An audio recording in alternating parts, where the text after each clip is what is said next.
जय राधा माधव कुंज विहारी। जय राधा माधव कुंज विहारी। जय राधा माधव कुंज विहारी। जय राधा माधव कुंज विहारी। जय गोपी जन वल्लभा जय गिरिवरधारी। जय गिरिवरधारी। जय गोपी जन वल्लभा जय गिरिवरधारी। जय गिरिवरधारी। जय यशोदनंदना जय व्रज जनरंजना। जय यशोदनंदना जय व्रज जनरंजना।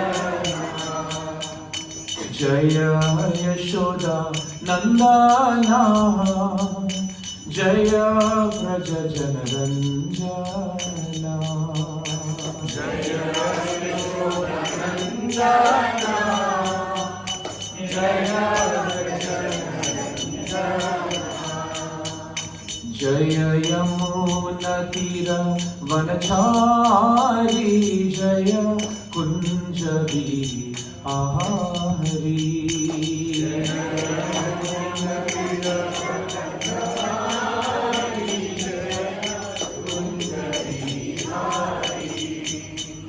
जय यमुनतीरवनचारी जय कुंज Vihari.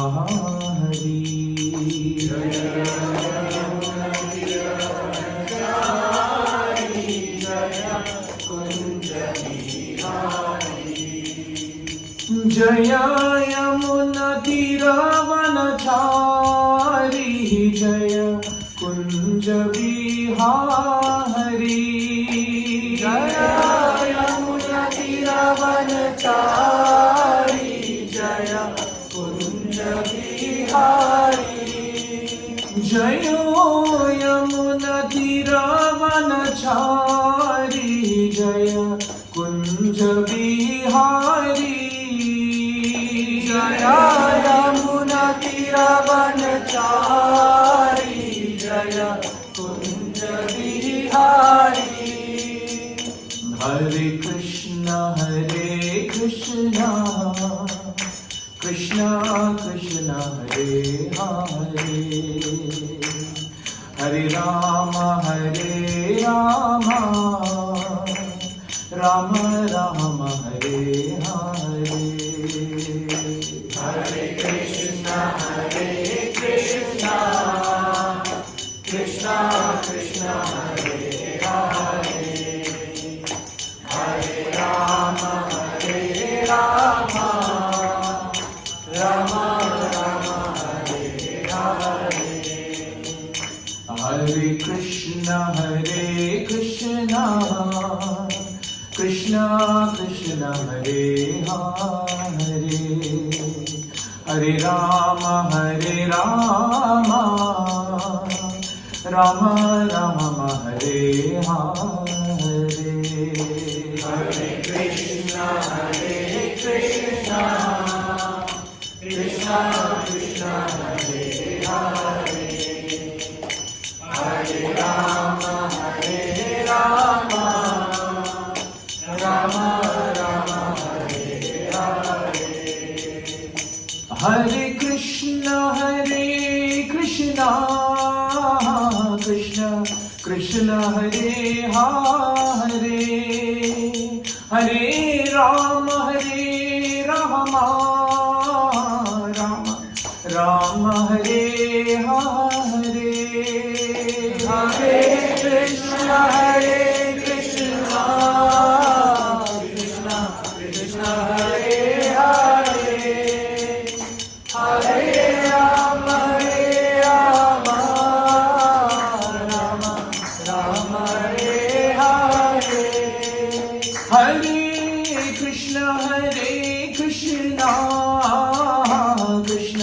Krishna Hare Hare, Hare Rama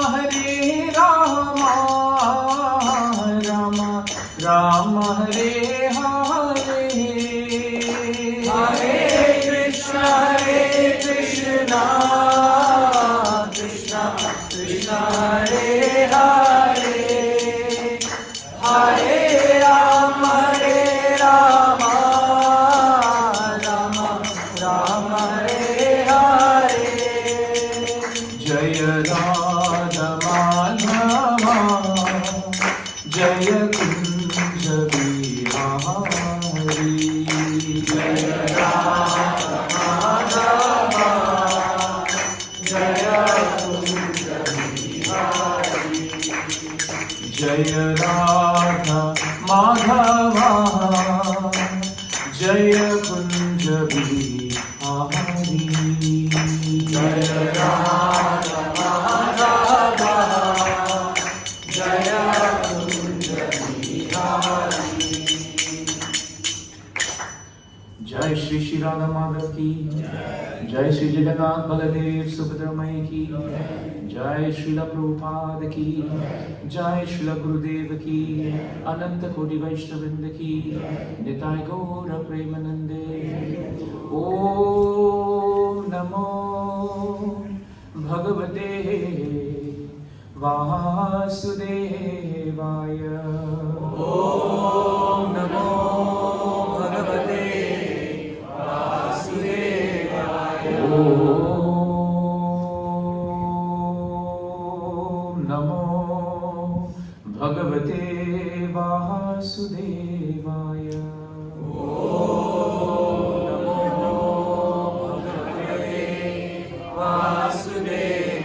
Om Namo Bhagavate Vasudevaya.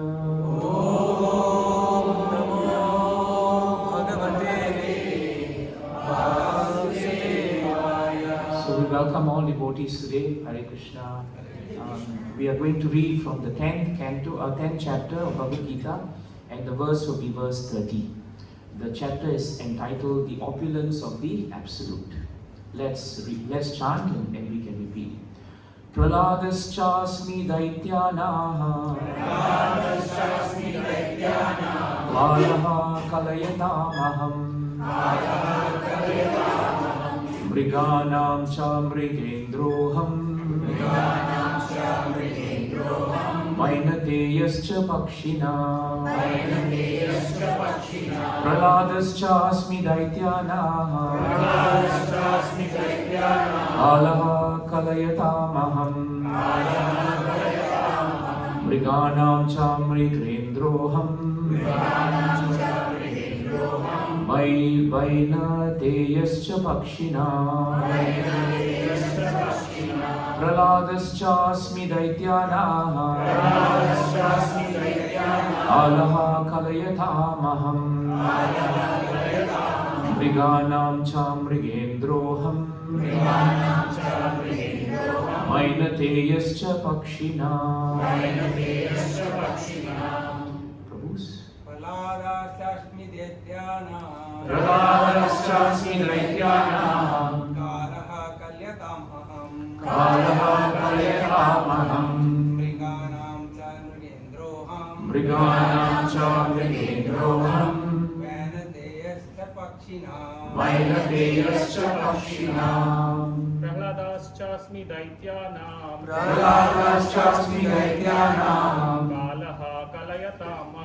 Kalaha kalayatamaham Mriganam cha mrigendroham Vainateyascha pakshina. Matajis. Prahladaschasmi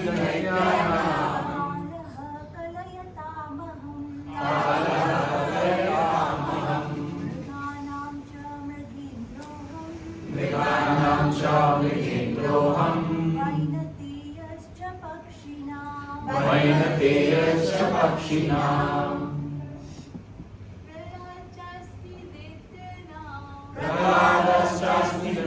Daityanaam Alaha Kalayatamaham Mriganam cha Mrigendroham Vainateyascha Pakshinam Praladaha Pralada Cha also Asmi I am Daityanam of the demons Kalaha time Kalayatam of subduers Aham I am Mriganam of animals Cha and Mriga Indraha the lion Aham I am Vainateyaha Garuda Cha also Pakshinam of birds. Translation and purport by His Divine Grace A.C. Bhaktivedanta Swami Srila Prabhupada Ki. Please repeat the translation. Among the Daitya demons, I am the devoted Prahlad. Among subduers, I am time. Among beasts, I am the lion. And among birds, I am Garuda. Please hear the purport. Diti and Aditi are two sisters. The sons of Aditi are called Adityas, and the sons of Diti are called Daityas.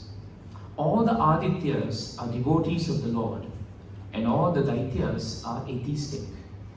Although Prahlada was born in the family of the Daityas, he was a great devotee from his childhood. Because of his devotional service and godly nature, he is considered to be a representative of Krishna. There are many subduing principles, but time wears down all things in the material universe, and so represents Krishna. Of the many animals, the lion is the most powerful and ferocious. And of the million varieties of birds, Garuda, the bearer of Lord Vishnu, is the greatest. Jai Shri Prabhupada Bhaktivedanta Purports Ki.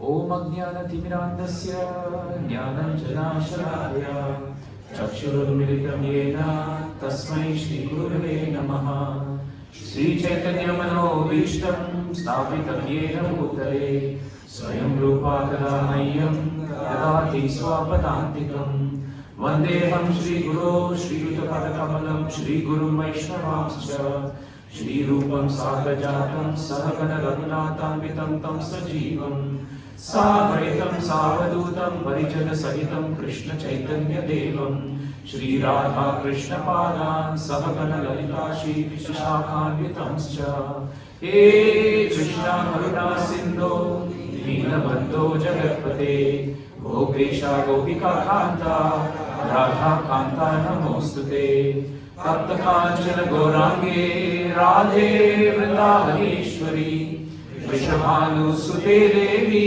Pranamami Haripriye Namo Mahavadanyaya Krishna Premanjana Krishnaya Krishna Chaitanya Namne Gaure Tvishe Namaha Vancha Kalpatarubhyascha Kripa Sindhubhya eva cha Patitanam Pavanebhyo Vaishnavebhyo Namo Namaha Jaya Shri Krishna Chaitanya Prabhu Nityananda Shri Advaita Gadadhara Srivasadi Gaura Bhaktavrinda Hare Krishna Krishna Krishna Hare Hare Hare Rama Rama Rama Hare Hare.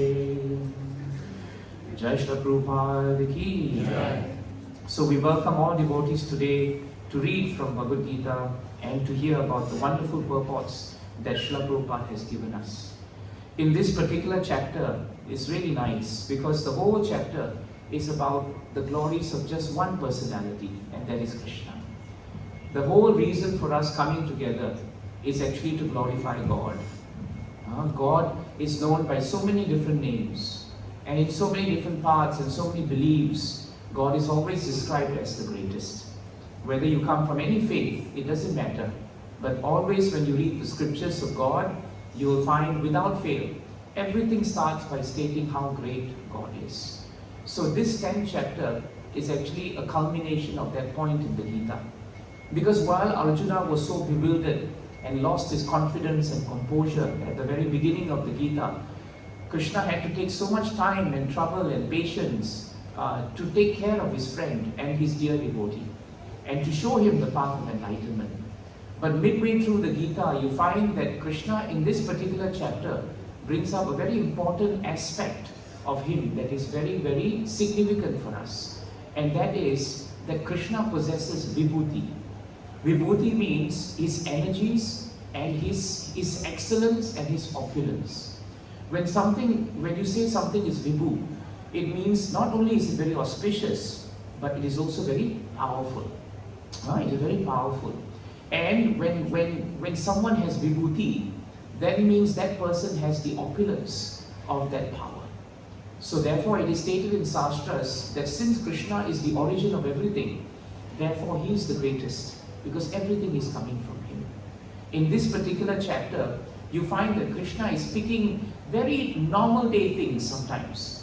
And from normal day events and normal day group of animals and fishes and aquatics, he is showing how he is actually the excellence of power in that particular species. Like after this shloka, Krishna will say, of all the fishes, I am the shark. Right? It's a very powerful thing. Actually, it was one of my favorite verses when I first read the Gita, because I always love sharks, you see. So when I read that, I thought, this is very nice. Krishna is the shark. So therefore, in that way, later Krishna will say, he's the wind, for example. And here in this shloka, he speaks of 4 quite different items, even personalities. But they all show how great Krishna is. This is very important. The personalities chosen in these chapters are not only great, but the important thing to realize is their greatness is a reflection of the greatness of Krishna. Please remember that, right? Whatever achievement we have is only a reflection of what is given to us by the Lord. That is the purport of this entire chapter. So whenever we think that we are doing great things, we should remember that wherever there is greatness, wherever there is extraordinary power, the reason for that greatness and power is actually the influence and the opulence of the Absolute, which is the essence of the chapter here. And why is that very important? Because this whole chapter is premised on 2 shlokas in Bhagavatam. The first shloka is found in the 12th chapter, 12th canto, 12th chapter, 50th verse. We have heard this verse before, but we should keep reminding ourselves of why we study this chapter. In that verse, Shukadeva Goswami very nicely tells, he reminds Parikshit Maharaj, Tadeva Ramyam Ruchiram Navam Navam Tadeva Shashvam Manaso Mahosarvam. I like the word Mahosarvam. If you look at the word to word, Maho Utsavam, what it is saying is that actually any word that you use to describe the glories of Krishna, and Krishna here is known as the all-famous Krishna. Any words that are used to describe his glories. The problem sometimes is we use words to describe our glories.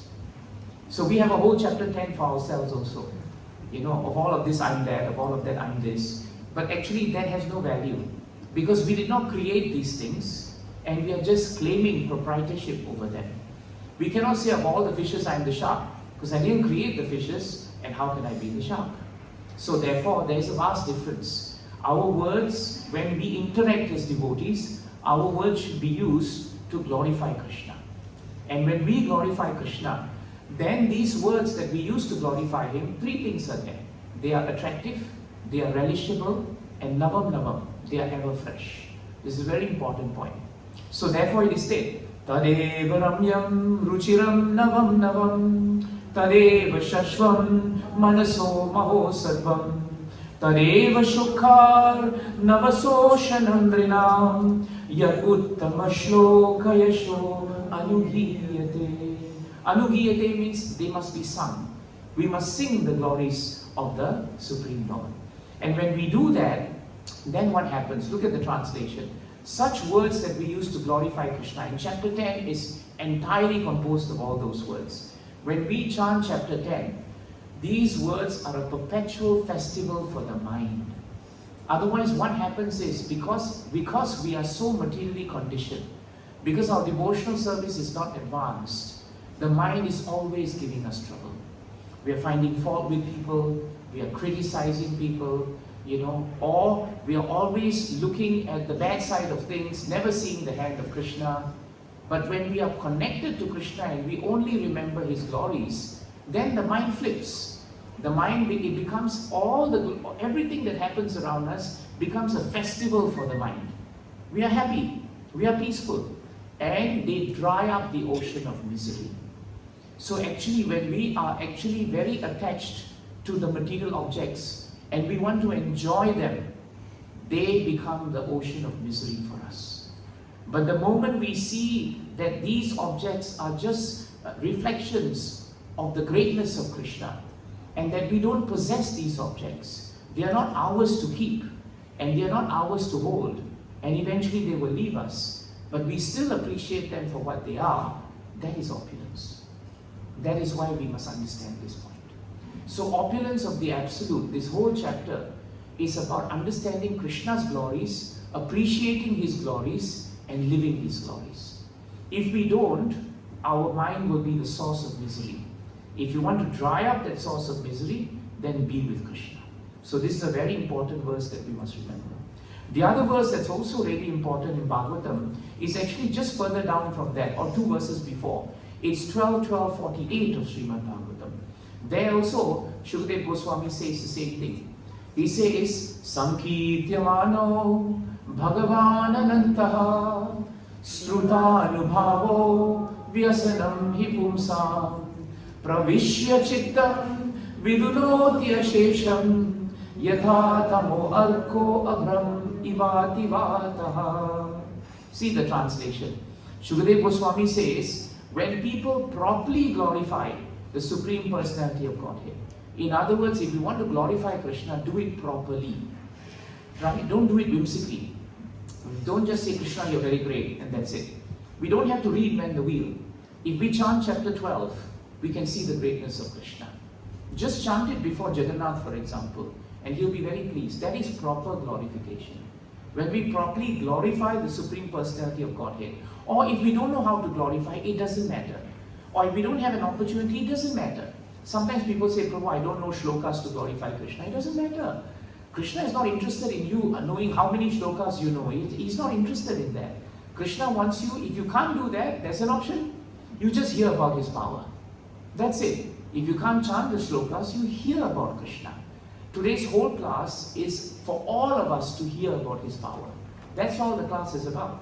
It's not even a class, it's just sharing what is given by Prabhupada. So when we properly glorify Krishna, or we simply hear about His power, something will happen. What will happen? Pravishya Chittam.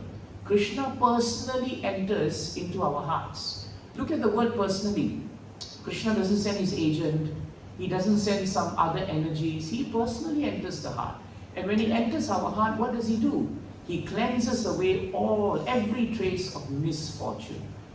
This is Krishna. So when we are in a state of misfortune, the reason for it is not the people around us. The reason for it very often is because we are not hearing about Krishna. We are not spending time properly in devotional service. Devotional service is meant to change our behavior. Why? Because of its purity. Therefore, just as the sun removes the darkness, or as the powerful wind drives away the clouds, in the same way, if we hear about Krishna, and then after hearing about Krishna, we contemplate on Krishna, we remember Krishna, and we act on what we learn, then no matter how much misery there is in our life, Krishna, by His mercy, He will lift us from that difficulty. This is Krishna consciousness. So therefore, the process actually works. Very often we are not applying the process. So don't blame the process, please. Process works. Just like medicine, when the doctor gives you, the medicine ought to work. But if you are not taking the medicine properly, some people don't finish antibiotics full course. They say only take 2 I'll take, 3 I'll take. It doesn't do what it's supposed to do. So you can't blame the medicine. You have to blame yourself. So in the same way, we should be very careful. Otherwise, we forget that Krishna is opulent. We forget that Krishna is great. So in this shloka, there are four great personalities, or four great personalities and phenomenon, right? The first I want to address is, of course, of all the Daitya demons, Krishna says, I am Prahlad. Imagine, of all the great devotees in Bhagavatam, Krishna is saying that Prahlad Maharaj is actually his representative. That means how great must Prahlad Maharaj be? What is the feature of Prahlad Maharaj that makes him so great? The word that's used here is devoted. There's just one word that's used here, devoted. You go up to the word-to-word transliteration. Prahlada, I am Daityanam, Kalaha, no devoted. The word devoted is not there. It is not there. So why is devoted in translation? Because this is the realization of our founder Acharya. Our founder Acharya is giving us the glimpse of why Prahlad is the opulence of the Absolute. Because of his devotion. It's a very important point we must understand. And why is Prahlad Maharaj devoted? Because we must understand one thing, when we look at his pastime, and we don't have time to go through the whole pastime of the Lord, of Prahlad Maharaj. It covers what, 5 chapters, 6 chapters? So it's just too many chapters to go through. But the important thing we can understand is that Prahlad Maharaj, right, was born in a family of Daityas. That is the point of the verse. And Prabhupada starts the purport by saying that Diti and Aditi, their sons were Adityas and Daityas. Adityas were naturally devotees of the Lord, but Daityas were atheists and they were demonic. Look at Hiranyakashipu. Hiranyakashipu, if there was an opulence of all the Daityas, actually the perfect example of Daitya is actually Hiranyakashipu, because he's actually considered to be very, very demonic. But Prabhupada says, even if one appears in a family which is not actually inherently spiritual by nature, still one can be a devotee.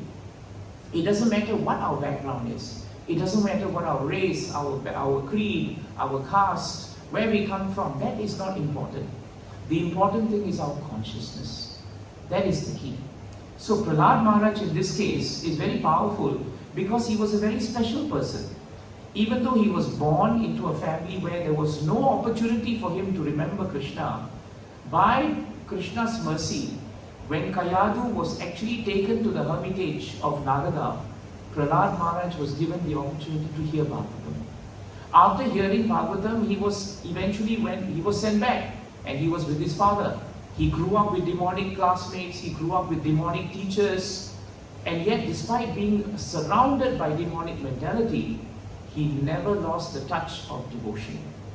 Sometimes people say, if I am surrounded by very bad material conditioning and I'm just surrounded by people who are not devotees, I cannot grow in my devotional service. But that is not true. Because if you have Srila Prabhupada's books with you, and you are studying them, and you're reading them, even though you are maybe in the most materialistic atmosphere around you, the books are non-different from Krishna. Prahlad Maharaj is the example. Prahlad Maharaj just heard Srimad Bhagavatam, and he heard it from a pure devotee. We are fortunate because we are hearing Bhagavad Gita and Bhagavatam by reading the purports. And the purports are coming from a pure devotee, Srila Prabhupada. So therefore we are actually given the same opportunity that Prahlad Maharaj was given. Same opportunity. In fact, sometimes better. Many of us, by Krishna's mercy, are born into pious backgrounds. But if we don't take advantage of this now, and we still wallow in our self-pity and our material conditioning, then we will never come up to the point of actually relishing Krishna consciousness. This is the urgent need of the hour. And that's why Prahlad Maharaj is considered to be very powerful. Another point the Acharyas tell us is that Prahlad Maharaj may not have had physical power. He did not have physical power because he was a very small boy. Hiranyakashipu was very powerful. He could have killed him. All the demons were trying to kill him. Yet despite lacking physical power, he had enormous spiritual power. Isn't it true? His spiritual power was so much that even though Hiranyakashipu had that power, still he was no match for him. So this is a very important thing that we must remember. In the 7th canto, there is a part towards the end, I think it is 7, 8, 7. Towards the end of that pastime, now Hiranyakashipu has tried very hard to kill Prahlad, if you recall. And now he's very frustrated because Prahlad still comes back to him, well and alive and very calm and very cool. Before 787, he actually asked this question.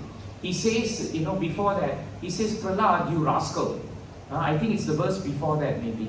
He says, Prahlad, you rascal. You know that I'm very angry with you, and and you know that my anger is so powerful that when I get angry, all the three worlds will tremble. Even the chief rulers will tremble with the worlds. And then now he asks a very important question. By whose power has a rascal like you become so impudent that you appear fearless and you overstep my power to rule you? Jagannath Baldev Subhadra ki. Big question, isn't it?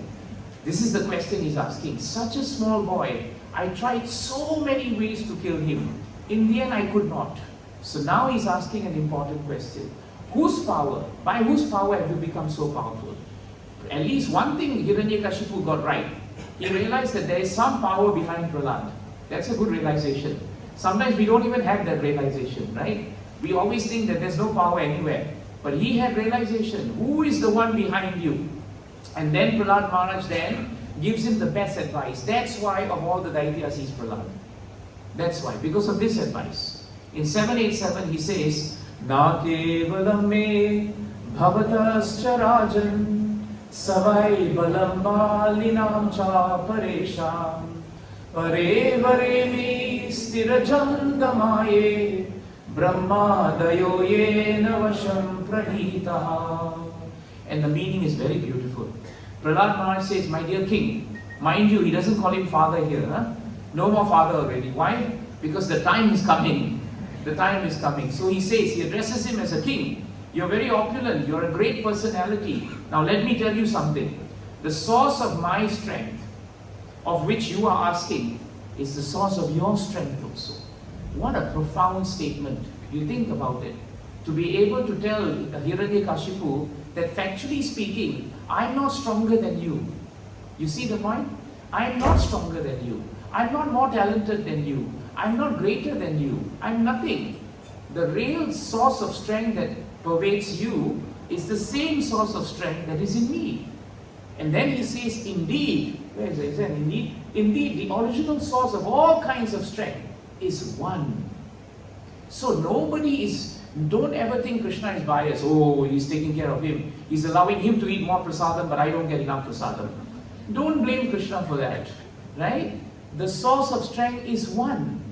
He says he is not only your strength or mine, but the only strength for everyone. So if someone has any strength to perform anything opulent, that vibhuti is Krishna's. You see the point? That's why Prahlad Maharaj is extolled. Because he's pointing out this opulence of the Absolute here. Now he says, without him, no one can get any strength. Whether moving or not moving, superior or inferior, everyone, including Lord Brahma, is controlled by the strength of the Supreme Personality of Godhead. What a nice point. That is the devotion of Prahlad. If we are really devoted to Krishna, not only will we have our sadhana and we will chant and we will read and we will study, we'll wake up for Mangala Arati, but all of that should culminate in this consciousness. See, Prahlad Maharaj was not even envious of his father. He just wanted to enlighten his father. Father, by the way, the source of my strength is the source of your strength. In other words, it's a good thing. You have what I have because it's all coming from him. That's what he said. And now the purport is very important. Because where does the purport lead us to? Right back to chapter 10. Right? Back to chapter 10. Because Prabhupada says, Yad yad vibhuti mat sattvam, this famous verse. Because at the end of all the opulences, Krishna then says, no, all beautiful, glorious and mighty creations are just a spark of my splendor. All that we hear, eventually Krishna will say, this is just a spark, it's nothing. That means we cannot conceive of the vibhuti of Krishna actually. He's giving some examples, but we cannot conceive of the entire length and breadth of Krishna. This is the point. Now see what Krishna says here. If you go further down, Prabhupada says here now. Just go down. Yes, no, sorry. If one sees extraordinary strength or power anywhere, it is derived from the Supreme Personality of Godhead. Full stop. That's the point of this chapter. That's why Prahlad Maharaj is so great. We should understand this point. That if we see anything extraordinary, anything great, always remember it is coming from Krishna. Remember, I've told you this before. Srila Prabhupada was walking with his disciples and they came to the edge of a beautiful, I think it was almost near a mountain top and they could overlook the sea. It was just near the cliffs. And when they saw the sea, all the disciples said, what a beautiful ocean it is. How great, how powerful it is. And when Prabhupada heard them, Prabhupada said, the ocean may be powerful, but how powerful and great must be the creator of the ocean. That's Vibhutima. That is Krishna. So the devotee's lens is a little different. When we see something extraordinary, we don't want to possess it. The problem with demons is when they see something extraordinary, when they see beauty, when they see knowledge, when they see wealth, they want to possess it because they think that opulence is theirs.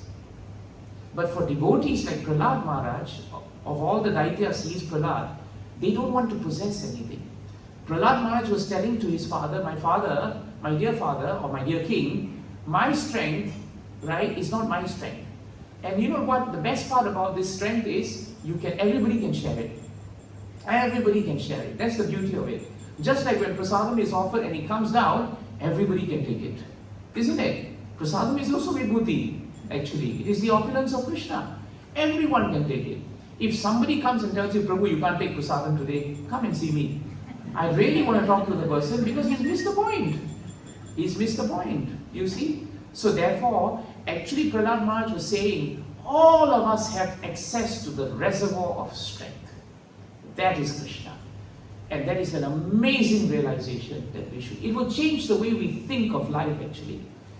Another important thing about that, which is defined by Prahlad Maharaj, is that the moment you realize the source of my strength is the source of your strength, you will never feel envy for the other person. Isn't it true? Think about it. Why to be envious of that person? He's also tapping into the reservoir of strength. He's tapping it better than I am. Don't blame him. He's taking the reservoir of strength in a better way. But it's the same reservoir. Same mercy is pouring. But his heart is open to it. My heart is close to it. Why do I blame the rain? I can't blame the rain. I have to blame the soil. That is what in one verse 787, that's all Prahlad Maharaj was telling his father. But Hiranyakashipu just lost the plot. He just missed it. He just didn't see it, you see. And that is our challenge. We should see it. And after that, look at the next verse that defines Prahlad Maharaj.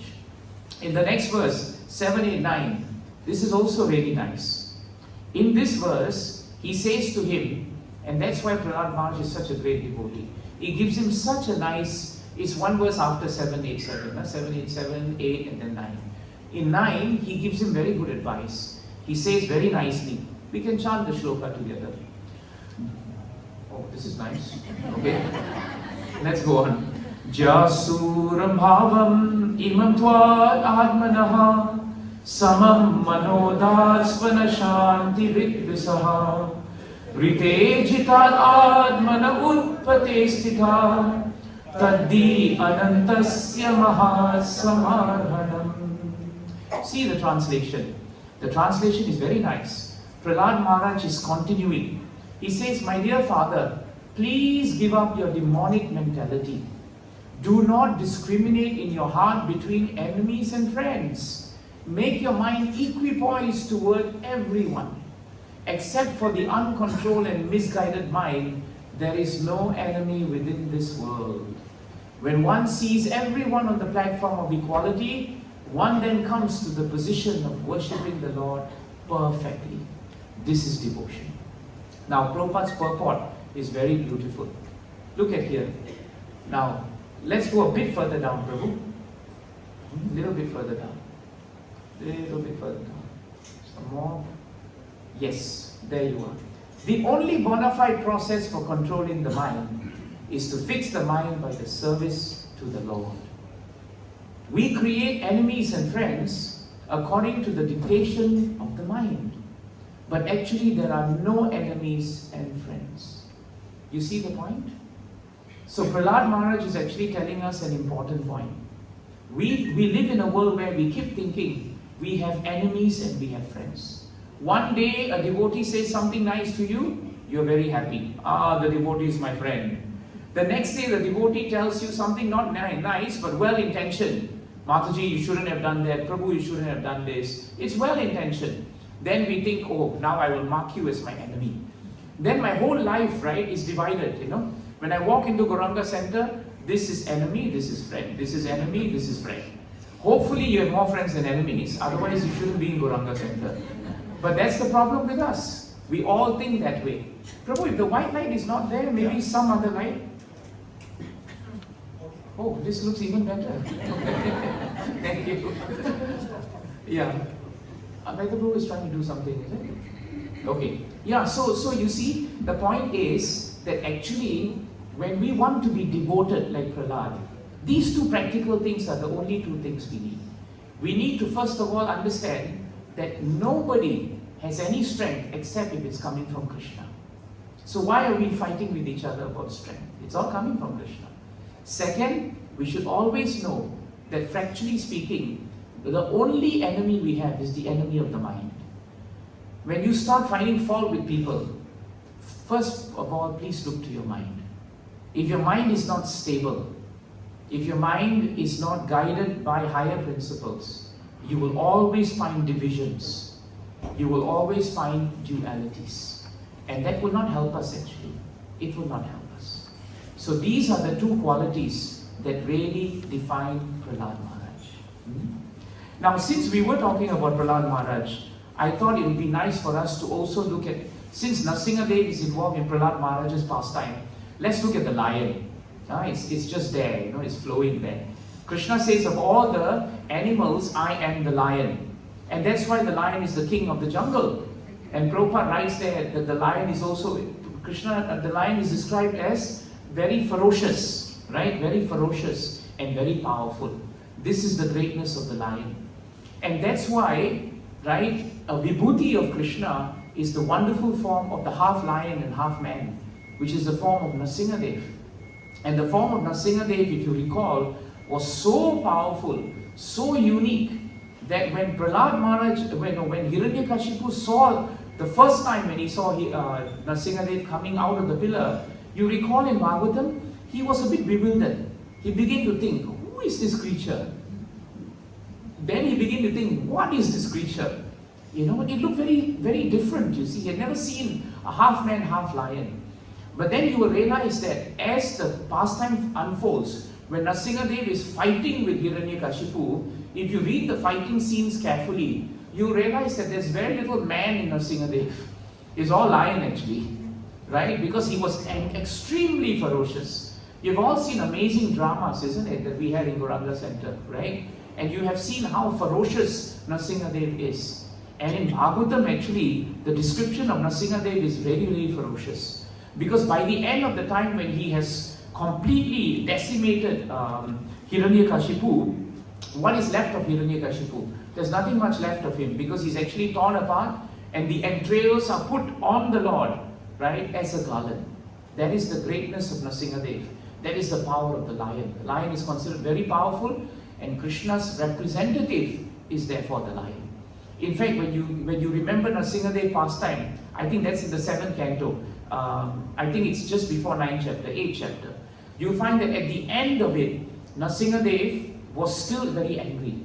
He had already decimated and he had already vanquished Hiranyakashipu. And he was still extremely angry. Then the demonic forces that were loyal to Hiranyakashipu, the other Daityas, they also tried to fight with Nrsimhadev. But like a huge lion, he was so powerful that none of them could actually survive the onslaught of his strength. Bhagavatam tells us that his mouth, his mane, was all sprayed with blood because he was so ferocious that he had actually torn apart Hiranyakashipu. And that is the strength of the lion. And he was so powerful and ferocious, if you recall, that none of the Devatas dared to approach him after he had completed his pastime. He just sat on the throne and he continued being ferocious. And that's when they all went around each other, isn't it? They each asked each other. Brahma was first approached by the Devatas. Brahma, you are the greatest of all of us. You're like a father. You go and pacify the Lord. Brahma said, no, I can't because he's very frightening, he's very fierce. So eventually Brahma turns to Lakshmi Devi. And Lakshmi Devi is told, he's your husband, you go and talk to him. But Lakshmi Devi said, no, this is not a form I have seen. Right? I know who my husband is. This is a frightening form of my husband. I won't do that. I remember when I was reading this part with my Guru Maharaj, Maharaj said normally in the house is the other way around. Right? When the ferocious form comes, the Matajis are very ferocious and the husbands become Lakshmi Devi. And they say, no, we can't go because we have never seen our wives in this form. So Lakshmi Devi said, no, I'm not going to go. I can't go. I don't want to go. And finally Brahma was extremely smart. He said, Prahlad, you go. Right? Obviously he came for you, so you go. And Prahlad Maharaj was fearless. Fearless. And that's another quality of Prahlad actually. When you have devotional service in your heart, the symptom of devotional service is you're fearless. You can face whatever that's coming because you know that it is the hand of Krishna. You also know that whatever that you're going to face, that source of strength is the same source that you have. You look at life very differently. This is Krishna consciousness. So therefore, the lion is considered a great representative of Krishna. Then we go to another one which is very powerful, another personality, and that is Garuda. Right? And Garuda is considered to be the great carrier of Vishnu. Great carrier of Vishnu. Bhagavatam tells us actually that Garuda is actually the son of sage Kashyap. His mother was Vinita, and he had a stepmother. Her name was Kadru, I think. Now Kadru was very powerful because she was actually the mother of the Nagas.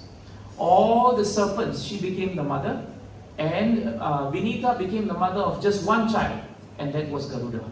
But the problem is, one time the two in-laws, the two wives, they actually had a wager. And in that wager, Vinita lost. And the wager was whoever loses that, they will become slave to the other person. So Kadru became so powerful that she commanded Vinita and she commanded Garuda.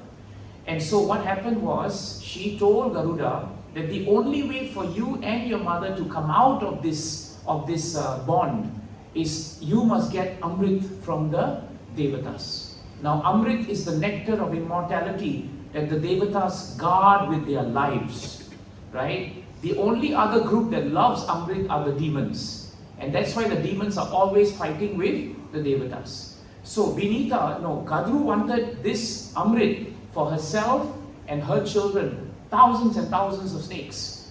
And she said, you bring back Amrit, and when you bring it back, then I will release your mother and I will release you. So Garuda decided to go on a mission.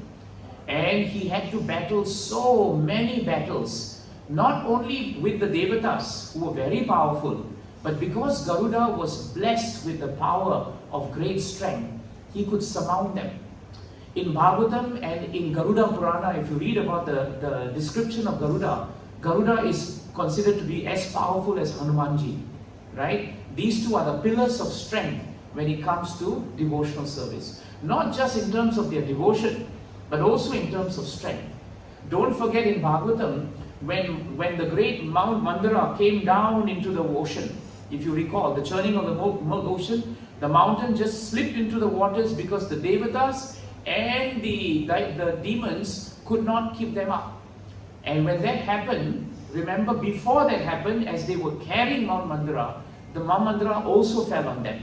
Before it went into the ocean, it fell on them. And when it fell on them, thousands of Devatas and thousands of demons were crushed.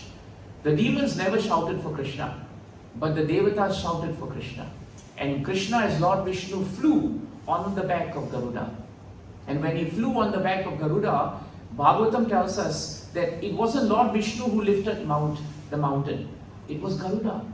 Lord Vishnu got off. Garuda went under the mountain, and just with his wings, he could easily lift the mountain on his back. And he gave a free ride of the mountain to the right to the ocean. So actually the Daityas and the Adityas, they did not have to work very hard at that point. They just walked to the ocean, and Garuda did all the hard work. But he did not feed it. So that is a great symptom of his strength. Very, very powerful. But coming back to the Amrit, If you read about the Leela of Garuda, you'll find that not only was he able to battle everyone, but Indra, the greatest of the Devatas, he's at the last point of the battle, he released his thunderbolt, which is his powerful weapon. And when he released it, it should kill anyone. After all, it actually killed Vritrasur himself. But when the thunderbolt touched Garuda, Bhagavatam tells us that the thunderbolt that touched Garuda was simply like garlands touching an elephant. He did not feel it at all. Now at that point of time, Indra stopped the fight. He turned to Garuda and out of respect he said, "My dear Garuda, I have never seen anyone who's able to withstand the force of my thunderbolt like I've seen you today. Tell me, what is the source of your strength?" What a nice point. We just heard this, didn't we? What is the source of your strength? And Garuda said, the source of my strength is the same source of your strength. If you read Garuda Purana, this point is given there. The source of my strength is the source of your strength. And Garuda then said, then Indra became very, very fascinated. He said, no, tell me now what really is your strength. And Garuda said, if I take one feather, if I pluck one feather from my gigantic wings, that feather alone can hold the entire 14 planetary systems of this entire material creation very easily on the tip of the feather. It doesn't even need the entire feather, Garuda says. The feather is comprised of very small feathers, isn't it, coming together. Just one of them is sufficient to hold 14 planetary systems. And Indra, it can hold you also on top of all of that. When Indra heard that, he summoned back the Vajra, thunderbolt, and he paid obeisances to Garuda. And he said, Garuda, you deserve the Amrit. By that time, Garuda had actually captured the Amrit. You know how he captured the Amrit? It's very beautiful. The Amrit was actually put in the center of a huge wheel. And the wheel was running and running with spokes. And on top of that wheel, there's a second wheel. And the spokes there contain very deadly poison. Anyone even touching it would die immediately. If you somehow were to cross these two wheels, which were turning furiously, then in the center of the wheels would be great serpents. And the serpents were so venomous, just their breath will kill you. They don't have to strike you. You just come within their distance and their breath will kill you. They're all cousins of Kaliya, by the way. Right? Really, they are cousins of Kaliya. So that's why their breath is venomous actually. And if you could do that, then you would get Amrit. So do you know what Garuda did? He was very smart and he was also very powerful. Garuda could become the biggest of the biggest. He could become the smallest of the smallest. Just like Hanumanji. He could do that. So what he did was, he became very small and easily he passed through the spokes of the wheel. He did not have to smash them or anything. He used his intelligence. He just went right through, and once he went through, the huge serpents were there. He suddenly began to grow in the center of the two wheel spokes. Because of the force of his growth, right, the Puranas tell us that he expanded in such a way that the spokes of the wheels were smashed, right? They were torn by the force of the growth of Garuda. And within a few minutes, he had caught hold of the snakes because he's immune to their venom. And he killed them. And he picked up the Amrit. And as he was going, Indra then took the thunderbolt and tried to kill him. So when Indra saw this, Indra bowed down to Garuda. And at that point of time, Lord Vishnu was watching all of this. And Vishnu then approached Garuda and said, Garuda, I like your demeanor and I love your devotion. Your devotion to your mother is commendable. Because he did all this just to free his mother. But what was more wonderful, and this is the beautiful part of why Garuda is considered to be a representation of Krishna. What Lord Vishnu says in the Puranas, that what is most attractive to me is that all this time you had Amrit and you were going to go back with Amrit, but never did it cross your mind that I should also take Amrit, because everyone is running after Amrit. But even though Garuda had it right in his hands, he never wanted to taste it. He was not attached to that material object of opulence. He was doing it out of duty to his mother. And Lord Vishnu liked it very much. And so the Lord said, I give you the boon that I would like you to be my carrier. Become my carrier. And so wherever I go, you will follow me. And that is your service. And Garuda said, I will be most happy to do that. But I have just one desire. And Vishnu asked, what is your desire? He said that while I will always be under your lotus feet, just once I would like to be above you. Is that possible, my Lord? And Lord Vishnu said, it is always possible. Because I consider my devotees to be greater than me. So then Garuda said, what must I do to do that? And he said, look at my flagstaff of the chariot. You sit on top of it. Jai Jagannath Baldev Subramani ki. And so Garuda got on top of it. And as he sat there, he bowed humbly to the Lord. And which is why today in all temples of Lord Vishnu, you will always have the stamba. And there you will see Garuda. The Garuda stamba that you see is the reason why Garuda is always extolled and glorified. Because the Lord is always happy with his devotees. And that's the greatness of Garuda. If you read, where is it? I think it's in the Narayana Kavacha, 6, 8, 29 or 30. There is a description of Garuda there. Now 6, 8, 29 or 6, 8, 30. It is in Garuda's strength is given very nicely in the Narayana Kavacha. Is it there, Prabhu? Can I see the shloka, please? Yeah. Garuda Bhagavan Stotra Stobaschando Maya Prabho Rakshatva Shesha Krichebhyo Vishwakshena Swanamabihi. Look at the way Srila Prabhupada describes Garuda in the word to word. Word to word. Garudaha. His Holiness. His Holiness Garuda, the carrier of Lord Vishnu. Bhagavan, as powerful as the Supreme Personality of Godhead. Stotra Stobaha, who is glorified by selected verses and songs. Chandamayaha, the personified Vedas. So look at the translation, because there's a beautiful aspect of Garuda actually that's stated here. Garuda, Lord Garuda, the carrier of Lord Vishnu, is the most worshipable Lord. You see how glorious he is. For he is as powerful as the Supreme Lord himself. Why? He is the personified Vedas and is worshipped by selected verses. When you read the Vedas in Vedic literature, it is stated that the two wings of Garuda, they actually are two divisions of the Samaveda. One division of the Samaveda is known as Brihad, and the other division of the Samaveda is known as Ratantara. And they all have hymns dedicated to Lord Vishnu. And it is stated when Garuda flaps his wings, they are actually transcendental hymns coming out from the flapping. And that's why it is stated here, he is the personified Vedas. And our prayer to Garuda is the same prayer given here. May he protect us from all dangerous conditions. Prabhu said, Mataji, what is the most dangerous condition? The most dangerous condition is the condition of the uncontrolled mind. Isn't it true? Isn't that what we learned from Prahlad Maharaj? The most dangerous condition is our uncontrolled mind. No, nothing else is dangerous. Everything else is normal. By the force of time, we have to die. There's nothing dangerous about it. By the force of time, if you're coming out and something drops on you, if the sign Gita reading slightly drops on your head, Haribo. That's it. There's nothing else to say.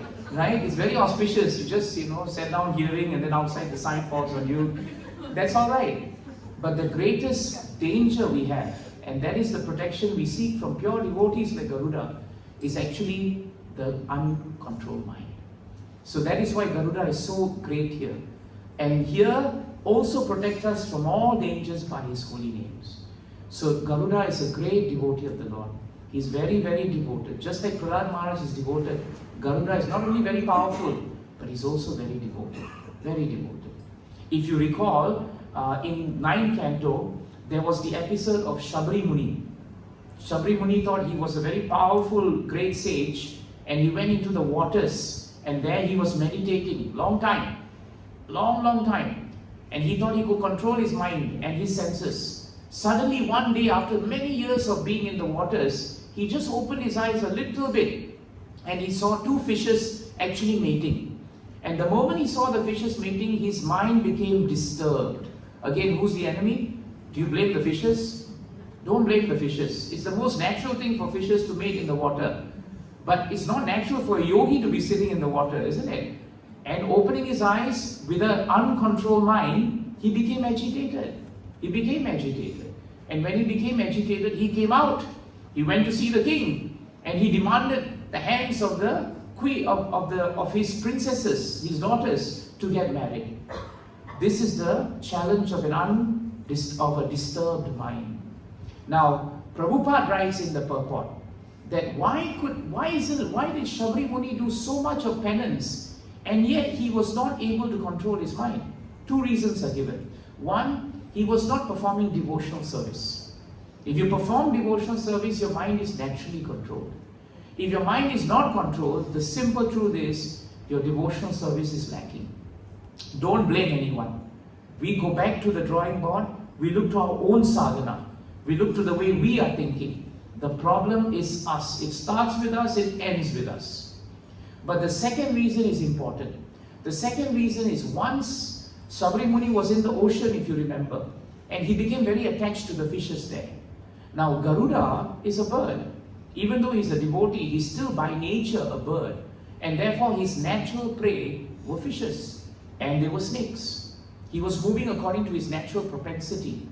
And so therefore Garuda used to fish in the lake. But when Sabri Muni wanted to protect the fishes, he cursed Garuda. And he said, if you come into the lake and you try to eat the fishes, I will curse you. And so Garuda was avoiding the lake. Now Bhagavatam tells us that cursing by Shabri Muni was Vaishnava Aparadha. It was an offense to a devotee because it was a natural propensity of Garuda. You cannot stop that. We cannot claim to be Garudas and go and eat meat and fish. We are not having that natural propensity. But the Lord allows animals like Garuda to continue with their natural propensity. So what Shabri Muni did was considered to be aparad. And because of his offense against a great devotee like Garuda, he eventually fell to his senses and his mind. So therefore it shows why Krishna says of all the birds, he is actually Garuda.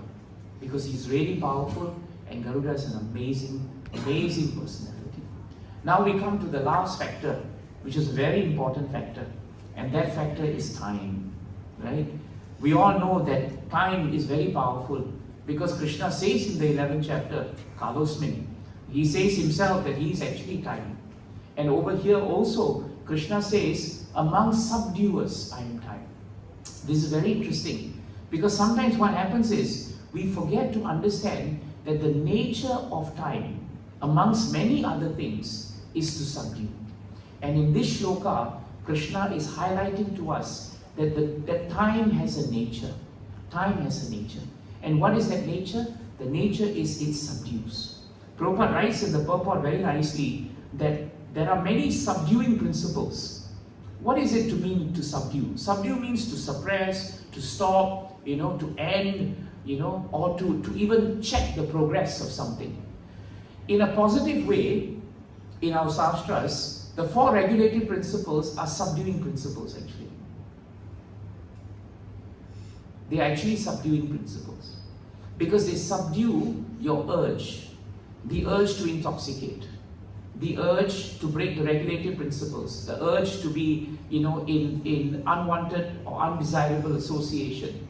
The urge to eat fish, meat, eggs. The urge to gamble. All these are urges. But the subduing principles that are given to us by Sastra, they help us to subdue it. And instead of having those, instead of becoming bound by those regulated, by those by those anarthas, those habits, right? These subduing principles, they help us. They bring in us qualities like mercy, qualities like truthfulness, qualities like austerity, and qualities like cleanliness. So that's an example of a subduing principle. But then again, there are also other subduing principles in this material universe. Death is a very powerful subduing principle. Because no matter how powerful you are, death has a way of just subduing you. It ends everything that you have done. It's very sad to see someone very active one day and next day they are just dead. It's a very painful thing to happen actually. But death is a subduing principle. There's another subduing principle which is a cousin of death, and that is deterioration. Deterioration. In 1:14, 17 and 18 of Srimad Bhagavatam, Vyasadeva brings this up actually as a subduing principle. He says there very nicely, Bhautikanam cha bhavanam shakti rasam chatat kritam. Shakti rasam chatat kritam means that Vyasadeva could see, right? He was fully equipped with knowledge and he could see how Kali Yuga will progress. And one great symptom of Kali Yuga is the deterioration of everything material. Why? Due to the influence of the age. This is the thing. And you see the purport. Prabhupada writes in that purport, the first two lines are very important to tell us what time is. Prabhupada says there, the unmanifested forces of time are so powerful that they reduce all matter in oblivion into oblivion in due course. That is the power of it. It's okay, Prabhu. Sometimes it's important not to see, it's important to hear, right? Shravanam is more powerful actually. So you're forced to hear them. Now you can't see anything, right? You have to hear. And that forces you to hear. So therefore here, the purport, Prabhupada says, is very important. He says, the unmanifested forces of time. The power of time is that it is unmanifested. Now you may think time is manifested all the time, isn't it? Right? It is manifested as soon as it comes into time. For example, now it is 6:35.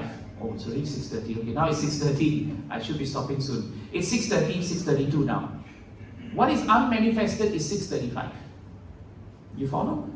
What is unmanifested is 6:35.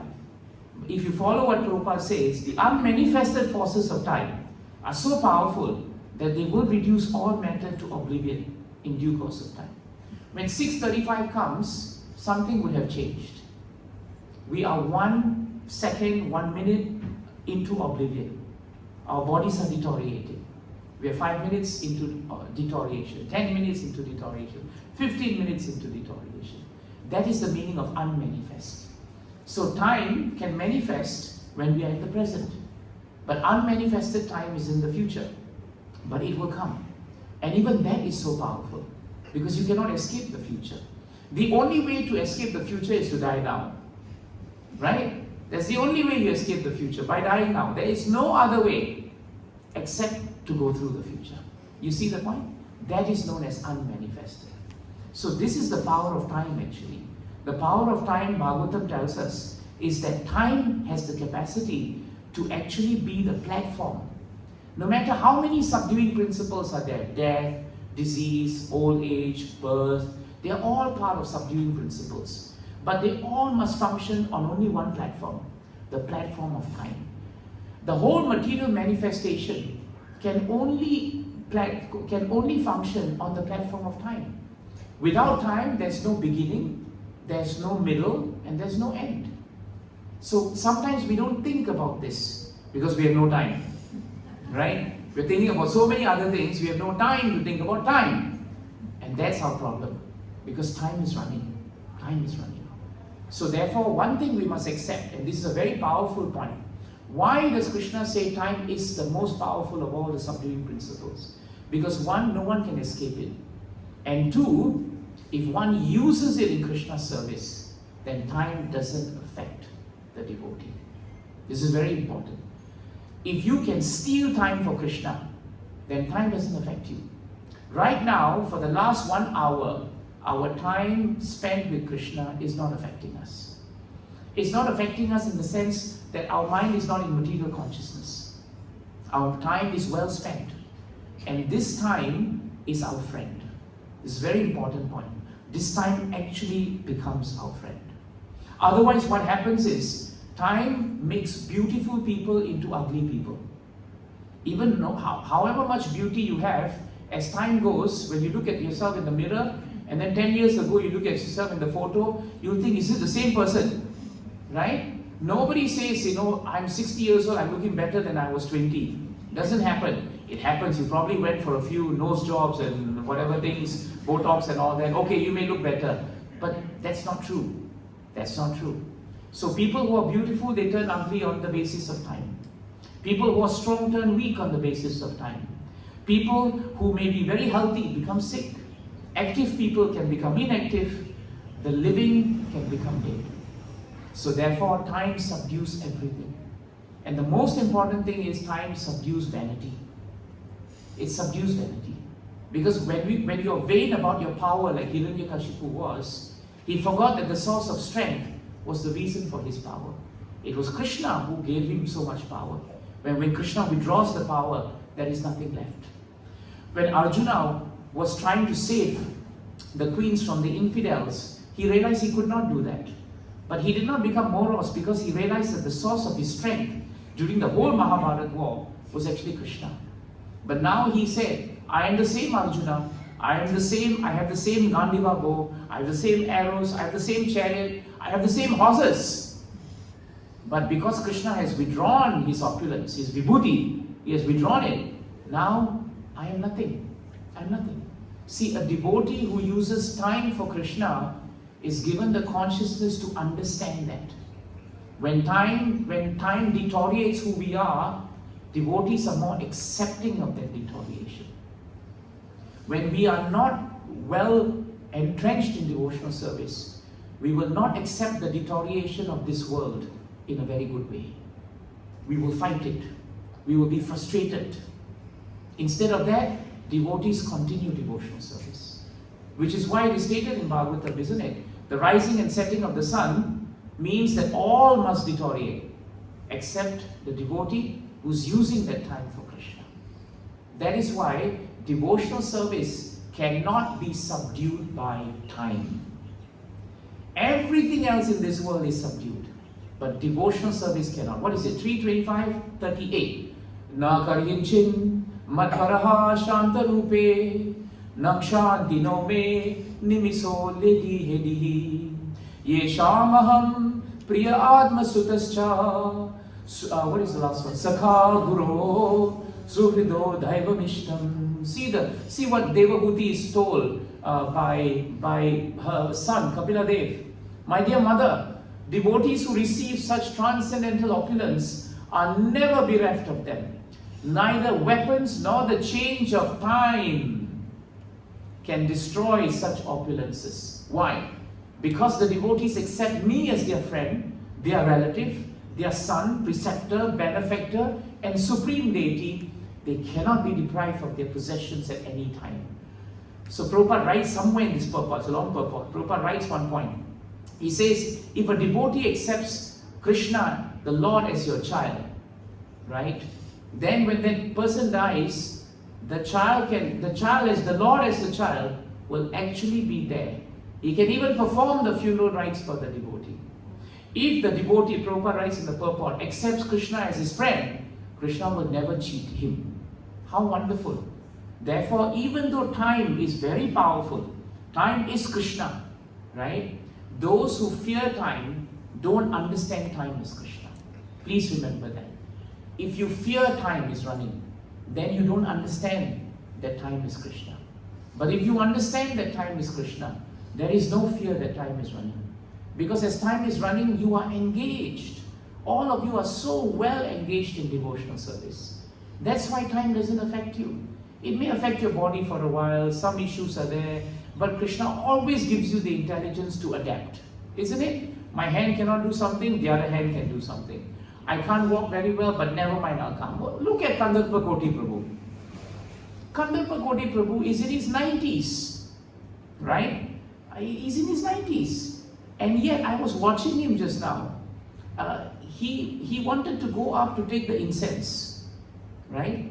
And when Paramatma Chaitanya Prabhu directed that someone else should take it, he just shooed him away. He did that.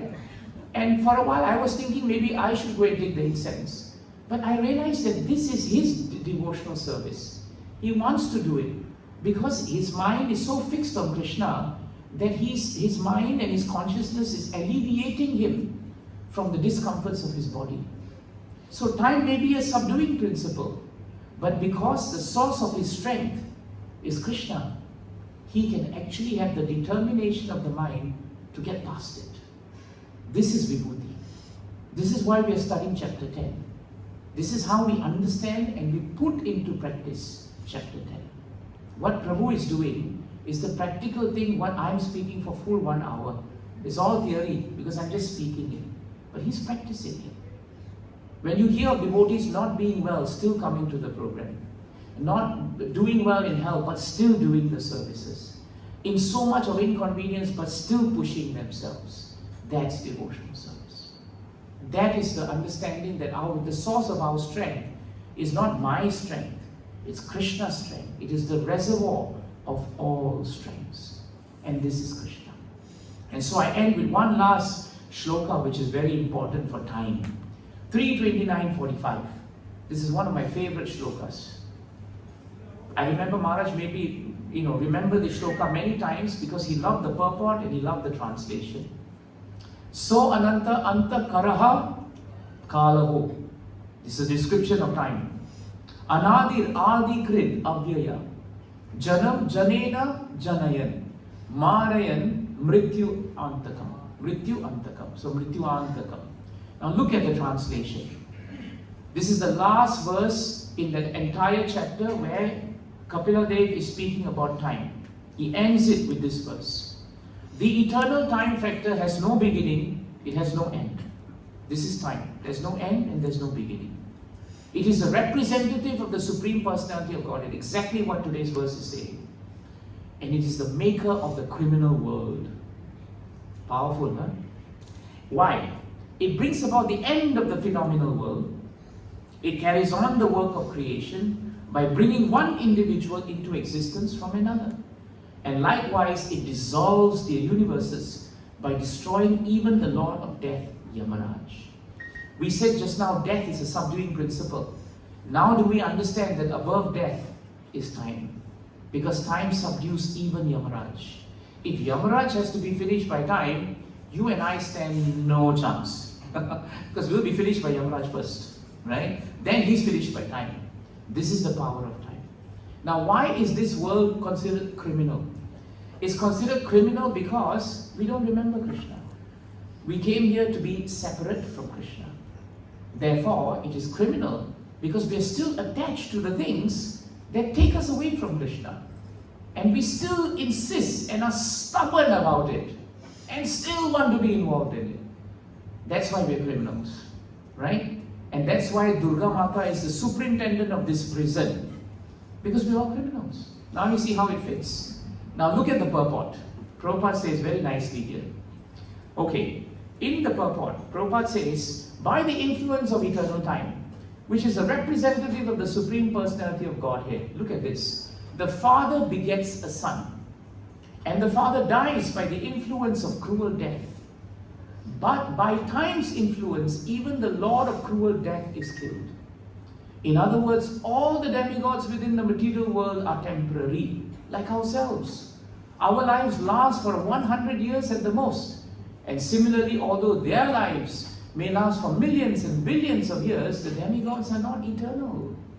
No one can live within this material world eternally. The phenomenal world, this is nice, is created, maintained and destroyed by the finger signal of the Supreme Personality of Godhead. Krishna just needs to indicate something like that and the universe is finished. Krishna just needs to take a breath as Karanu, Dakashai, Vishnu, and universes come, another breath and universes go. We try doing that. Nothing is coming out, everything is going in. That's who we are. Finger signal. You'll never find anywhere in Bhagavatam the description of the Lord with a finger signal. Therefore, a devotee does not desire anything in this material world. A devotee desires only to serve the Supreme Personality of Godhead. And we end with this line. This servitude exists eternally. The Lord exists eternally. His servitor exists eternally. And the service exists eternally. Jai Grantaraj Bhagavatam ki. Srila Prabhupada ki. Chapter 10, Opulence of the Absolute ki. Jai Gaura Premanjana. Are there any questions, Prabhus? Mataji's? Yes, Mataji. Maybe we can have right in front.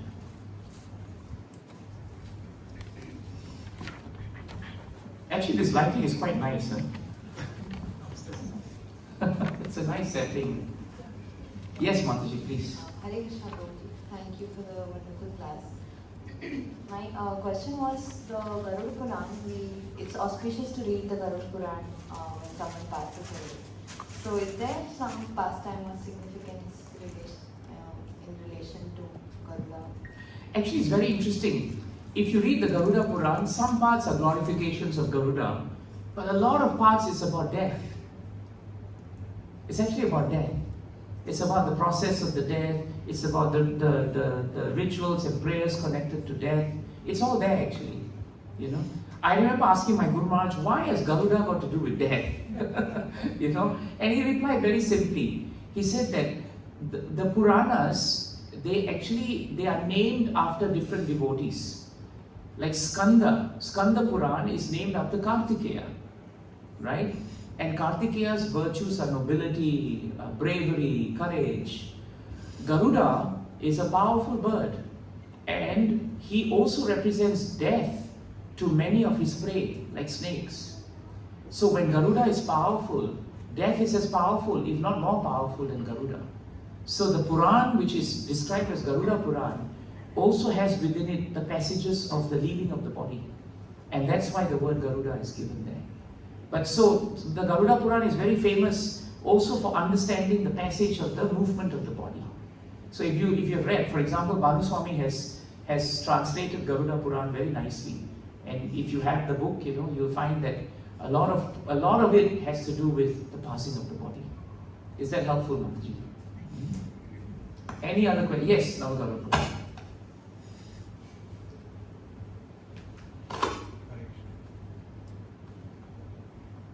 Hare Krishna, Prabhuji. Hare Bol. Thank you so much, Guru, for this enlightening class. Prabhuji gave the analogy of a person taking a medicine and not completing the course, but but blaming the medicine that it does not work. So it also happens that because there is a schedule given, or there are some conditions that the medicine should be taken like this and this. Yeah. Yeah. Yeah. And sometimes the patient Yes. does not want to follow those conditions, or Yes, yes. so instead of taking the medication properly, as you said, we blame the medicine itself, or Very we true. blame the process. It happens in Ayurveda also. In Ayurveda, very specifically, you need to take it according to a certain way, in a certain way, and naturally for allopathic medicine also. Yes, true. Yes, Prabhuji.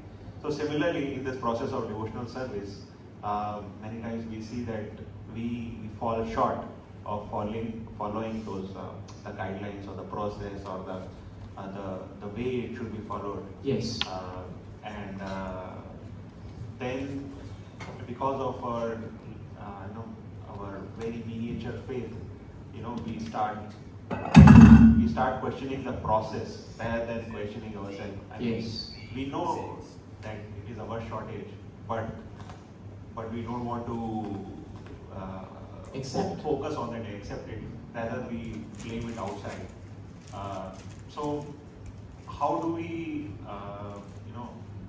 if somebody is in that condition, how do we explain, or how do we encourage that person to actually, keep following the process rather than questioning? Good, very, very good question. Very good question.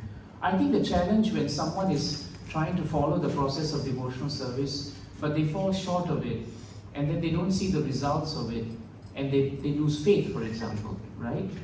And then when someone else who's a well-wisher tells them, actually, you should continue with the process, because sometimes it takes time, for example.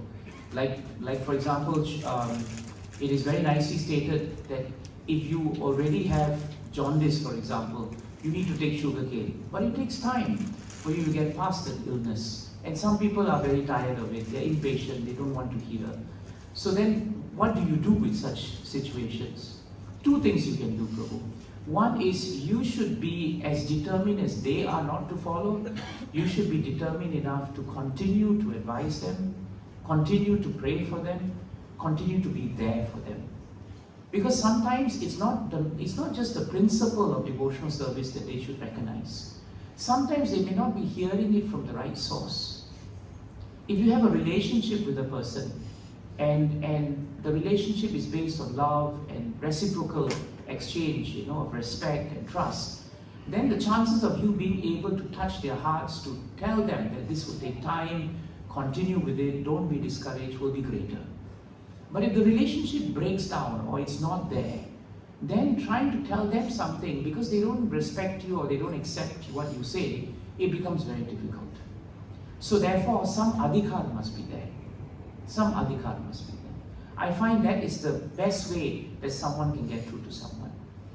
For example, if you just get someone who doesn't know, a leader walks in and says, oh, you must chant more, you're not chanting. People may hear, may not hear. But if someone who really loves you, cares for you, is always trying to serve you, and that person tells you, look, you're in difficulty because of these things, then I think the chances of that person listening is much better. But then, Prabhu, there's also the other point. The person who wants to listen must be open enough, submissive enough, humble enough to accept what you say. Sometimes that's not possible for people. That's why they say there are 3 ways to receive transcendental knowledge. One is really submissively and humbly you accept. That is the best way, the highest way.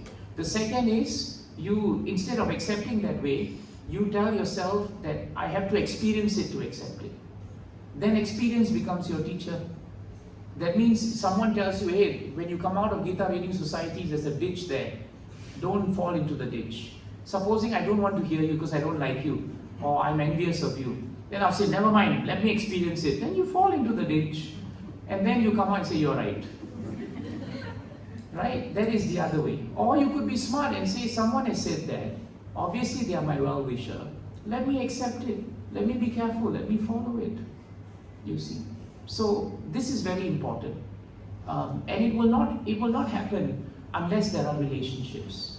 That's why in Vaishnava communities we must develop non-hypocritical and non-critical but genuine relationships. We must do that. And sometimes we have to call a spade a spade. We must be honest enough to someone and say that, Prabhu, something is not right here. I'm your friend, I'm your well-wisher. What is happening? Talk to the person. At some point something will come out. So I think that's a very important part of it. Is that helpful, Prabhu? Yeah. Yes, Prabhuji. Hare Krishna, Prabhuji. Yes, Prabhu. Very good class, Prabhuji. Thank you. Thank you. You said Shri Krishna is present everywhere, in Adityas, in Datyas. Prabhupada said that, I didn't say that. Me as a Shiksha Guru, Prabhuji, Hari Bol. Datyas are atheists due to their free will, or they are playing according to the script of the Supreme Lord. When they become atheists, are they doing it out of free will, or is it by the divine arrangement of the Lord? What do you think? I think probably free will. Absolutely. End of question, end of answer. Everybody has free will. It's a very good question. Everybody has free will. You have the free will to come into the center today and stay true and tolerate the lecture. You have the capacity to sit through it and take what's best. It's your free will.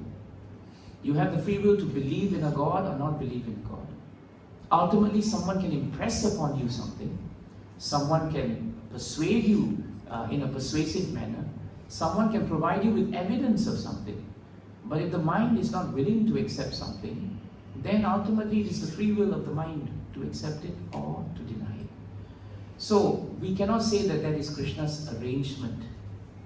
Krishna's arrangement is that he wants everyone to come back to him. But there are different entities at different levels of creation. And according to their past and previous karmas, they take different conditions of life. And they may start from a position of atheism, but in time they may become theistic. Many of us may have started our devotional journey by not believing in a God. If you ask a few devotees here, some of us may have been like that. Some of us may have been very skeptical of whether even a being exists like that. But through time, through testing it, we may have come to the position where we firmly believe that Krishna is there. Some of us may believe Krishna is there when everything is going well. And then when things go wrong, we may think, does he really exist? It can happen. I know of devotees who have had crisis of faith. It can happen. But Let's not forget that we have a spiritual responsibility, right? So you're right. It is free will. There is always an element of free will. Thank you, Prabhu. Anything else? Thank you so much for your time, Prabhus and Matajis. It's always a pleasure to sit down, read and study the Gita and Bhagavatam. You know what? We should pray. The year is ending. We should really pray to Krishna that somehow or another we be very attached to hearing about Him, that we become more and more attached to glorifying Him, and we become attached to serving Him and His devotees. If we can just have these three things in our mind when we walk into the center for every Saturday or Sunday program or all festivals, you will find that it will really be a festival of the mind. It will be a festival. It will be really Mano Utsavam. We will really be peaceful and happy in our devotional service. Don't bring the material baggage into our spiritual lives. The material baggages must slowly be gotten off our shoulders. We should put a spiritual bag, not a baggage, but a bag, because baggage connotation is not very good. And we have to help each other. So a congregation that stays together to study is a congregation that chants together, is a congregation that will stay together. That's what we want. Doesn't matter whether we have opulent temples or we even have shelter. We can do it anywhere. But what is the real defining opulence, vibhuti, for a congregation? When we are single-minded in our glorification of the Lord. Tasmad eke manasa. Thank you very much. So I think we should do Gaurarati now. Let's do Gaurarati. Let's glorify Krishna and let's sing, with all our hearts to Krishna. Hare Krishna.